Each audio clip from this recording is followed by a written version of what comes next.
जय हिंद दोस्तों, आप सभी का स्वागत है आपके इस यूट्यूब प्लेटफॉर्म एमसीक्यू स्टडी पर। तो आज फिर एक बार देर रात के आपके लिए आज का करंट अफेयर लेकर हम प्रस्तुत हैं। तो आज 7 जनवरी 2024 का करंट अफेयर हम लेकर आए हैं। तो आप देखिए, पहला क्वेश्चन है, हाल ही में किस देश के प्रधानमंत्री वाइब्रेंट गुजरात समिट के मुख्य अतिथि होंगे? तो किस देश के होंगे प्रधानमंत्री वाइब्रेंट गुजरात समिट के मुख्य अतिथि? तो ये होंगे चेक गणराज्य के प्रधानमंत्री होंगे। चेक गणराज्य के प्रधानमंत्री पेट्र फियाला वाइब्रेंट गुजरात समिट के मुख्य अतिथि होंगे। अगर हम वाइब्रेंट गुजरात समिट के बारे में बात कर लें तो इस बार इसका 10वां संस्करण आयोजित हो रहा है और ये कब से कब तक आयोजित होगा? 9 से 12 जनवरी 2024 में आयोजित होगा। और किस जगह पर होगा? गांधीनगर गुजरात में होगा। गांधीनगर राजधानी है गुजरात की। अगर हम चेक गणराज्य की बात करें तो इसकी राजधानी क्या है? इसकी राजधानी है प्राग। अगला क्वेश्चन है, अगला क्वेश्चन को हम देखते हैं। अगला प्रश्न देखते हैं, विश्व ब्रेल दिवस कब मनाया गया? तो हमने जब आपको 4 जनवरी का करंट अफेयर पढ़ाया था तब हमने आपको बताया था कि आज विश्व ब्रेल दिवस है। तो इसमें क्या हो जाएगा आंसर? ऑप्शन नंबर बी, 4 जनवरी इसका सही आंसर हो जाएगा। विश्व ब्रेल दिवस 4 जनवरी को मनाया गया। और ये क्यों मनाया जाता है ये भी हमने आपको बताया था कि जो ब्रेल लिपि है, जो नेत्रहीनों के लिए लिपि डेवलप की थी किसने? लुई ब्रेल ने। उनका जन्म हुआ था 4 जनवरी को। इसके अलावा कुछ हम और दिवस देख लेते हैं जनवरी के जो अभी हुए हैं। 1 जनवरी को डीआरडीओ का स्थापना दिवस मनाया गया, 66वां। इसके अलावा 3 जनवरी को था international mind body wellness day. 3 जनवरी को था, ये थोड़ी सी कन्फ्यूजन है, इसे आप लोग देखिएगा कि कब मनाया जाता है international mind body wellness day. इसे ज़रूर एक बार देख लीजिएगा। अगले क्वेश्चन पर चलते हैं। अगला क्वेश्चन है, हाल ही में किसे सुप्रीम कोर्ट कानूनी सेवा समिति का अध्यक्ष नियुक्त किया गया है? तो जो सुप्रीम कोर्ट कानूनी सेवा समिति का अध्यक्ष नियुक्त किया गया है, किसे नियुक्त किया गया है? ये नियुक्त किया गया है जस्टिस BR गवई को। ये जस्टिस BR गवई को नियुक्त किया गया है सुप्रीम कोर्ट कानूनी सेवा समिति का अध्यक्ष। अगर हम बात करें वर्तमान में भारत के चीफ जस्टिस ऑफ इंडिया कौन है, या सुप्रीम कोर्ट के मुख्य न्यायाधीश कहें तो वो हैं कौन? DY चंद्रचूड़। क्या नाम है उनका? DY चंद्रचूड़ है। DY चंद्रचूड़ मतलब धनंजय यशवंत चंद्रचूड़। ये भारत के 50वें नंबर के मुख्य न्यायाधीश हैं। और ये जो इन्हें कानूनी सेवा समिति का अध्यक्ष नियुक्त किया गया है जस्टिस BR गवई को, किसने नामित किया है? नालसा द्वारा इन्हें नामित किया गया है। अगले प्रश्न पर चलते हैं। उससे पहले कुछ इंपॉर्टेंट अपॉइंटमेंट देख लेते हैं, किसका कहाँ अपॉइंटमेंट किया गया है। तो महाराष्ट्र पुलिस का नया DGP किसे बनाया गया है? रश्मि शुक्ला जी को महाराष्ट्र पुलिस का नया DGP बनाया गया है। NHSRCL के निदेशक के रूप में प्रमोद शर्मा जी को नियुक्त किया गया है। NHSRCL क्या है? National high speed rail corporation limited. इसके अलावा वायुसेना मुख्यालय नई दिल्ली में महानिदेशक मकरंद रानाडे बने हैं। कौन बने हैं? मकरंद रानाडे वायुसेना मुख्यालय नई दिल्ली के महानिदेशक बने हैं। अगर हम वायुसेना के वर्तमान के प्रमुख के बारे में बात करें तो इस समय कौन है वर्तमान प्रमुख वायुसेना के? Air chief marshal VR Chaudhary या विवेक राम चौधरी कहा जाए उन्हें। वो क्या है? भारतीय वायुसेना के वर्तमान में प्रमुख हैं। इसके अलावा भारतीय कुश्ती संघ का अध्यक्ष किसे नियुक्त किया गया? संजय सिंह जी को भारतीय कुश्ती संघ का अध्यक्ष नियुक्त किया गया। इससे पहले कौन थे? ब्रजभूषण शरण सिंह थे, जिनका काफ़ी विरोध किया गया और उन पर काफ़ी आरोप भी लगे। अब चुना गया है, किसे नियुक्त किया गया है? या चुना गया है संजय सिंह को चुना गया है। और संजय सिंह जो हैं, अब जो पूर्व अध्यक्ष हैं ब्रजभूषण शरण सिंह, उनके करीबी माने जाते हैं। अगले प्रश्न पर चलते हैं। अगले प्रश्न पर चलने से पहले कुछ और पॉइंट हैं, वो देख लेते हैं। सलाम बॉम्बे फाउंडेशन के लिए स्वास्थ्य राजदूत अमृता रायचंद जी को नामित किया गया है। महानदी कोलफील्ड लिमिटेड के CMD का पदभार उदय A कावले ने संभाला। इसके अलावा रामकरण यादव मध्य रेलवे के महाप्रबंधक बने हैं। अगले प्रश्न पर चलते हैं। अगला प्रश्न, लेकिन उससे पहले आपसे एक रिक्वेस्ट कि अगर आपने अभी तक हमारे YouTube चैनल को सब्सक्राइब ना किया हो तो प्लीज़ सब्सक्राइब ज़रूर कर लीजिएगा। और आप इस वीडियो को लाइक, शेयर और कमेंट जरूर करिएगा, जिससे ज़्यादा से ज़्यादा लोग हमारे इस यूट्यूब चैनल पर जुड़ सकें। और आप हमारे सोशल मीडिया प्लेटफॉर्म से जुड़ना चाहते हैं तो आपको डिस्क्रिप्शन बॉक्स में उन सभी की लिंक मिल जाएगी, आप वहाँ से जाकर जुड़ सकते हैं हमारे अदर सोशल मीडिया प्लेटफॉर्म से। तो अब हम नेक्स्ट क्वेश्चन पर चलते हैं। अगला क्वेश्चन है, हाल ही में किस राज्य की कादियाल साड़ियों को जीआई टैग दिया गया है? तो कादियाल साड़ियाँ कहाँ की हैं जिन्हें हाल ही में जीआई टैग मिला है? तो ये हैं ऑप्शन नंबर बी, पश्चिम बंगाल की। तो पश्चिम बंगाल की कादियाल साड़ियों को क्या दिया गया है? जीआई टैग दिया गया है। अगर हम पश्चिम बंगाल के बारे में बात करते हैं तो पश्चिम बंगाल की वर्तमान में सीएम कौन है? ममता बनर्जी हैं वर्तमान में सीएम। आप जानते हैं टीएमसी से हैं, यानी तृणमूल कांग्रेस से ये सीएम है, पार्टी का नाम है इनकी। और अगर हम राज्यपाल के बारे में बात करें तो राज्यपाल हैं सीवी आनंद बोस, वर्तमान में सीवी आनंद बोस राज्यपाल हैं पश्चिम बंगाल के। अगर हम पश्चिम बंगाल के बारे में बात करें तो राजधानी कोलकाता है। और पश्चिम बंगाल में राज्यसभा सीटें कितनी हैं? पश्चिम बंगाल में 16 राज्यसभा सीटें, लोकसभा सीटें 42। और आप लोग को कमेंट सेक्शन में क्या बताना है कि विधानसभा सीटें कितनी हैं वर्तमान में, कहाँ पर? पश्चिम बंगाल में। कुछ पॉइंट देख लेते हैं हम पश्चिम बंगाल से संबंधित। 11वां बांग्लादेश पुस्तक मेला कोलकाता में हुआ है, याद रखिए। 11वां बांग्लादेश पुस्तक मेला दिसंबर 2023 में कोलकाता में आयोजित हुआ था। इसके अलावा पश्चिम बंगाल के ब्रांड एम्बेसडर पूर्व भारतीय कप्तान या कहा जाए पूर्व भारतीय क्रिकेटर सौरव गांगुली बने। ये बीसीसीआई के अध्यक्ष भी थे। अभी इससे पहले जो वर्तमान में अध्यक्ष हैं कौन है? रोजर बिन्नी। इनसे पहले सौरव गांगुली ही बीसीसीआई के अध्यक्ष थे। शांति निकेतन को यूनेस्को ने अपनी विश्व धरोहर सूची में शामिल किया है। तो जो शांति निकेतन है, जिसकी स्थापना रविंद्रनाथ टैगोर द्वारा की गई थी, इसको यूनेस्को ने अपना 41वां विश्व विरासत स्थल घोषित किया है। आप लोग को कमेंट सेक्शन में क्या बताना है कि यूनेस्को ने अपना भारत में 42वां विश्व धरोहर स्थल किसे घोषित किया है? तो आप लोग को कमेंट सेक्शन में बताना है। अगला पॉइंट है, पश्चिम बंगाल सरकार ने 15 अप्रैल को पोइला बैसाख मनाने का निर्णय लिया। ये पोइला बैसाख नहीं है, पश्चिम बंगाल में पोइला बैसाख तो मनाया जाता था 15 अप्रैल को, लेकिन अब इन्होंने क्या किया, राज्य का स्थापना दिवस भी 15 अप्रैल को मनाने की इन्होंने घोषणा की। कि हर वर्ष हम 15 अप्रैल को राज्य का स्थापना दिवस मनाएंगे पोइला बैसाख के साथ साथ। अगले प्रश्न पर चलते हैं। अगला प्रश्न है, हाल ही में किसे भारतीय नौसेना स्टाफ के उप प्रमुख के रूप में नियुक्त किया गया है? अगर हम भारतीय नौसेना स्टाफ के उप प्रमुख के बारे में बात करें तो वर्तमान में किसे नियुक्त किया गया है? दिनेश के त्रिपाठी जी को नियुक्त किया गया। दिनेश के त्रिपाठी को नियुक्त किया गया है नौसेना स्टाफ के उप प्रमुख के रूप में।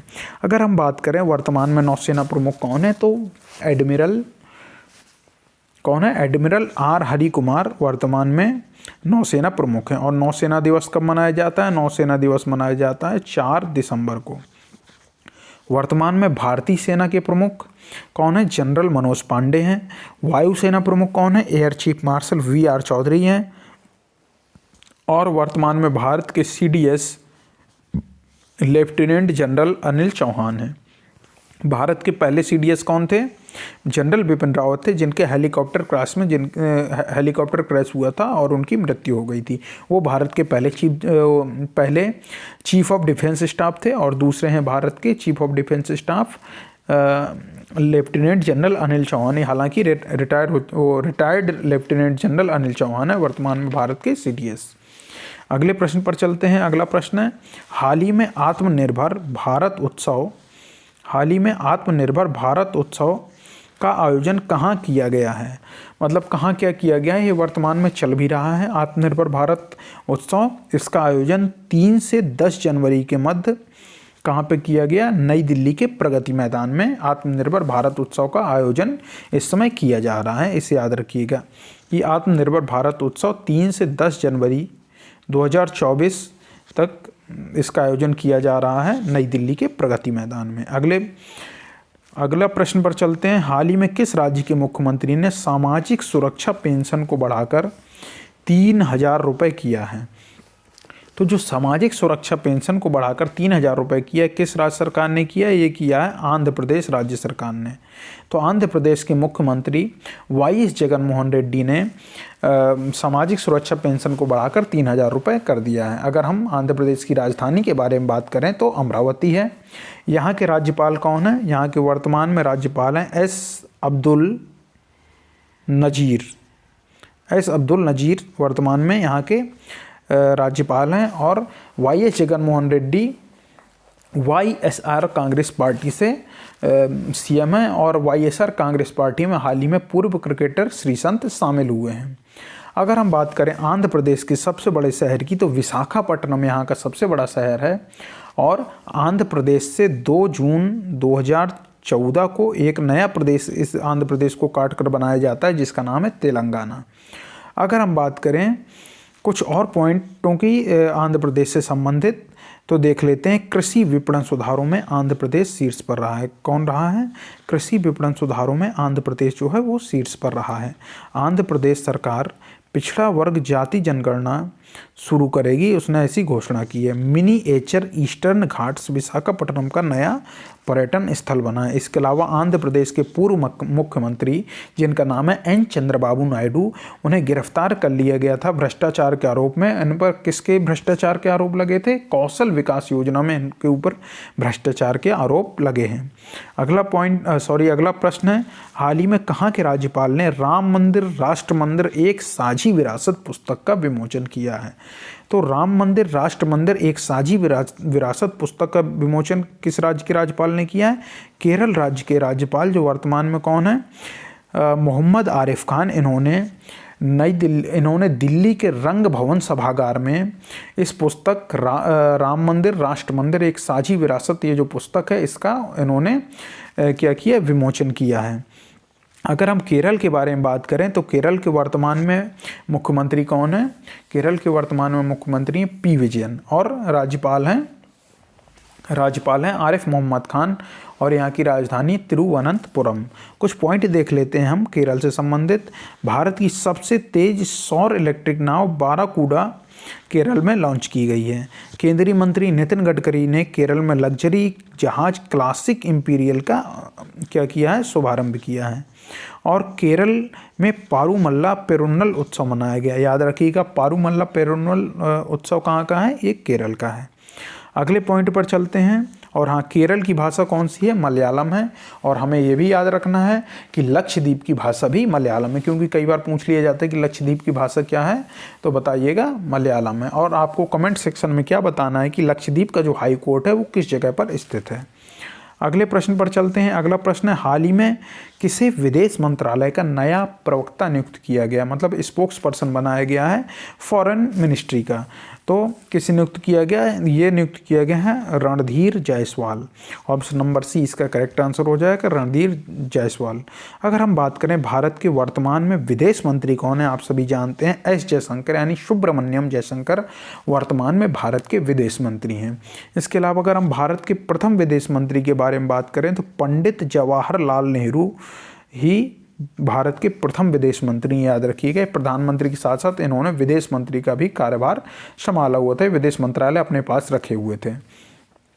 अगर हम बात करें भारत के वर्तमान में विदेश सचिव कौन है, तो विदेश सचिव के बारे में हम बताएं, उनका नाम है विनय मोहन क्वात्रा। क्या नाम है? विनय मोहन क्वात्रा वर्तमान में भारत के विदेश सचिव हैं। अगले प्रश्न पर चलते हैं। अगला प्रश्न है, हाल ही में प्रधानमंत्री मोदी ने कहाँ 400 करोड़ रुपए के फास्ट रिएक्टर प्लांट्स का उद्घाटन किया है? अगर हम बात करें, प्रधानमंत्री नरेंद्र मोदी ने 400 करोड़ रुपए के फास्ट रिएक्टर प्लांट का जो उद्घाटन किया है वो कहाँ किया है? IGCAR कलपक्कम में प्रधानमंत्री नरेंद्र मोदी ने 400 करोड़ रुपए के फास्ट रिएक्टर प्लांट का उद्घाटन किया। और ये कलपक्कम कहाँ पड़ेगा? ये है तमिलनाडु में। अगर हम तमिलनाडु की बात करें तो वर्तमान में मुख्यमंत्री हैं MK स्टालिन और यहाँ के राज्यपाल हैं RN रवि, याद रखिएगा। और तमिलनाडु की राजधानी क्या है? चेन्नई है। अब हम कुछ पॉइंट देख लेते हैं तमिलनाडु से संबंधित। भारत का पहला तिलापिया पार्वो वायरस तमिलनाडु में रिपोर्ट किया गया। तिलापिया पार्वो वायरस क्या है? हमने आपको बताया था पिछली क्लासों में कि तिलापिया नाम की एक मीठे पानी की मछली होती है, उसमें पार्वोवायरस है। तो पार्वोवायरस को डिटेक्ट किया गया, तो तिलापिया पार्वोवायरस तमिलनाडु में रिपोर्ट किया गया, भारत का पहला। स्ट्रीट चाइल्ड क्रिकेट विश्व कप का आयोजन चेन्नई में किया गया था। और तमिलनाडु के सलेम सागो को जीआई टैग मिला है। सलेम सागो क्या है? सलेम जिले के सागो से क्या बनता है? साबूदाना बनता है, तो उसको जीआई टैग दिया गया है। और तमिलनाडु सरकार India centre for advanced manufacturing स्थापित करने की योजना बना रही है।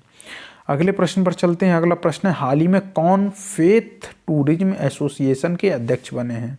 अगर हम फेथ टूरिज्म एसोसिएशन के अध्यक्ष के बारे में बात करें तो कौन बने? पुनीत छतवाल जी वर्तमान में फेथ टूरिज्म एसोसिएशन के अध्यक्ष बने हैं, इसे आप याद रखिएगा। अगले प्रश्न पर चलते हैं। उससे पहले दोस्तों, अगर आपने अभी तक हमारे इस यूट्यूब चैनल को सब्सक्राइब नहीं किया है तो प्लीज़ सब्सक्राइब करके बेल आइकन जरूर दबाइए। अगर आप हमारे चैनल में फेसबुक अकाउंट में इस वीडियो को देख रहे हैं तो आप हमारे इस वीडियो को ज़्यादा से ज़्यादा शेयर करिए, लाइक करिए, कमेंट करिए, और आप हमारे यूट्यूब पर आकर हमसे जुड़ सकते हैं। और हमारे अदर सोशल मीडिया प्लेटफॉर्म के लिंक आपको हमारे यूट्यूब चैनल में अपलोडेड इस वीडियो की डिस्क्रिप्शन बॉक्स में मिल जाएंगे। आप हमारे अदर सोशल मीडिया प्लेटफॉर्म से भी जुड़ सकते हैं। अगला प्रश्न देखते हैं। हाल ही में India international jewellery trade show का उद्घाटन कहाँ किया गया है? अगर हम बात करें India international jewellery trade show का उद्घाटन कहाँ पे किया गया है, तो भारत की आर्थिक राजधानी मुंबई में इसका उद्घाटन किया गया है। अगर हम महाराष्ट्र के बारे में, मुंबई कहाँ पे है? महाराष्ट्र में है। तो महाराष्ट्र के वर्तमान में सीएम कौन है? एकनाथ शिंदे जी वर्तमान में महाराष्ट्र के सीएम हैं। और रमेश बैस जी वर्तमान में क्या है? महाराष्ट्र के राज्यपाल हैं। और महाराष्ट्र की राजधानी क्या है? मुंबई। अगले प्रश्न पर चलते हैं। हाल ही में कौन Mrs India 1 in a million 2023 की विजेता बनी है? याद रखिएगा, हाल ही में कौन Mrs India 1 in a million 2023 की विजेता बनी है? तो ये कौन बनी है? ये बनी है रूपिका ग्रोवर। रूपिका ग्रोवर जी बनी है, क्या बनी है? Mrs India 1 in a million 2023 बनी है रूपिका ग्रोवर जी। रूपिका ग्रोवर जी सबसे उम्रदराज प्रतियोगिता के रूप में शामिल हुई थी इसमें, और इन्होंने खिताब जीतकर इतिहास रच दिया। ये हैं 55 वर्ष की हैं रूपिका ग्रोवर जी। अगले कुछ पॉइंट और हैं, हम उनको देख लेते हैं। मिस इंडिया यूएसए 2023 का खिताब रिजुल मैनी ने जीता है। और मिस इंटरनेशनल 2023 कौन बनी थी? प्रवीणा अंजना जी बनी हुई थी। और मिस यूनिवर्स नीदरलैंड जीतने वाली पहली ट्रांसजेंडर महिला रिक्की वैलेरी कोले बनी है। इन सबको याद रखिएगा। अगले प्रश्न पर चलते हैं। अगला प्रश्न है, हाल ही में राम मंदिर निर्माण के सम्मान में किस राज्य ने 22 जनवरी को शुष्क दिवस घोषित किया है? अगर हम बात करें, आप सभी जानते हैं कि 22 जनवरी 2024 को अयोध्या के भव्य जो राम मंदिर का निर्माण हो रहा है उसमें प्राण प्रतिष्ठा है। इसलिए छत्तीसगढ़ के नवनिर्वाचित मुख्यमंत्री विष्णुदेव साय ने 22 जनवरी को ड्राई डे घोषित किया। ड्राई डे या शुष्क दिवस घोषित किया। ड्राई डे क्या होता है? ड्राई डे होता है कि सरकार की तरफ से शराब की बिक्री पर पूर्णतः प्रतिबंध लगाया जाता है। उस दिन ये किसी विशेष अवसर पर घोषित किया जाता है, ड्राई डे वगैरह। अगर हम बात करें छत्तीसगढ़ के बारे में, तो छत्तीसगढ़ की राजधानी रांची है। वर्तमान में छत्तीसगढ़ के राज्यपाल कौन है? विश्वभूषण हरिचंदन। याद रखिएगा, विश्वभूषण हरिचंदन वर्तमान में छत्तीसगढ़ के राज्यपाल हैं। और अभी नए मुख्यमंत्री बने हैं छत्तीसगढ़ के। कौन बने हैं? विष्णुदेव साय। विष्णुदेव साय छत्तीसगढ़ के चौथे मुख्यमंत्री बने हैं। विष्णुदेव साय छत्तीसगढ़ के चौथे मुख्यमंत्री बने हैं। आप लोग को कमेंट सेक्शन में बताना है कि छत्तीसगढ़ किस राज्य से अलग होकर नया राज्य बना था और कब नया राज्य बना था। हम एक बात और याद रखते हैं कि जो वर्तमान में छत्तीसगढ़ के मुख्यमंत्री हैं विष्णुदेव साय, वो कुनकुरी विधानसभा से क्या हैं? विधायक हैं, और उसी विधानसभा क्षेत्र से प्रतिनिधित्व कर रहे हैं। तो अब कुछ पॉइंट और देख लेते हैं छत्तीसगढ़ से संबंधित। छत्तीसगढ़ की विधानसभा के जो नए स्पीकर बने हैं रमन सिंह बने हैं। रमन सिंह क्या है? पूर्व मुख्यमंत्री रह चुके हैं छत्तीसगढ़ के। छत्तीसगढ़ सरकार ने मुख्यमंत्री निर्माण श्रमिक पेंशन योजना शुरू की है, इसे भी याद रखिएगा। छत्तीसगढ़ की पेलमा खदान जो है कोयला उत्पादन करने वाली SECL की पहली ओपन कास्ट खदान बन जाएगी। याद रखिएगा, छत्तीसगढ़ की जो पेलमा खदान है वो कोयला उत्पादन करने वाली SECL की पहली ओपन कास्ट खदान बन जाएगी। इसके अलावा छत्तीसगढ़ के धमतरी में कमार जनजाति को आवास का अधिकार दिया गया है। अगले प्रश्न पर चलते हैं और ये शायद आज का लास्ट प्रश्न है। तो हाल ही में इंडिया रेटिंग्स ने चालू वित्त वर्ष में भारत की वृद्धि दर कितने प्रतिशत रहने का अनुमान लगाया है। तो याद रखिएगा, इंडिया रेटिंग्स ने चालू वित्त वर्ष में भारत की वृद्धि दर या GDP कहा जाए कितने प्रतिशत रहने का अनुमान लगाया है। पहले इन्होंने अनुमान लगाया था 6.2% का, फिर इन्होंने 0.5% बढ़ाकर कितना कर दिया है, 6.7% इन्होंने अनुमान लगाया है। तो याद रखिएगा 6.7% अनुमान लगाया, तो ऑप्शन नंबर सी इसमें राइट आंसर हो जाएगा।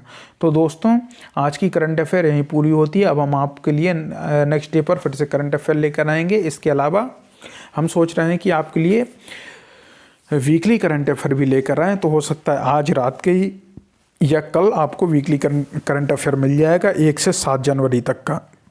तो दोस्तों, अब हम आपसे अपने नेक्स्ट वीडियो में मिलते हैं। आप सभी इस वीडियो को ज़्यादा से ज़्यादा शेयर, लाइक, कमेंट करिएगा, चैनल को सब्सक्राइब भी करिएगा। तो अब हम चलते हैं। जय हिंद, जय भारत।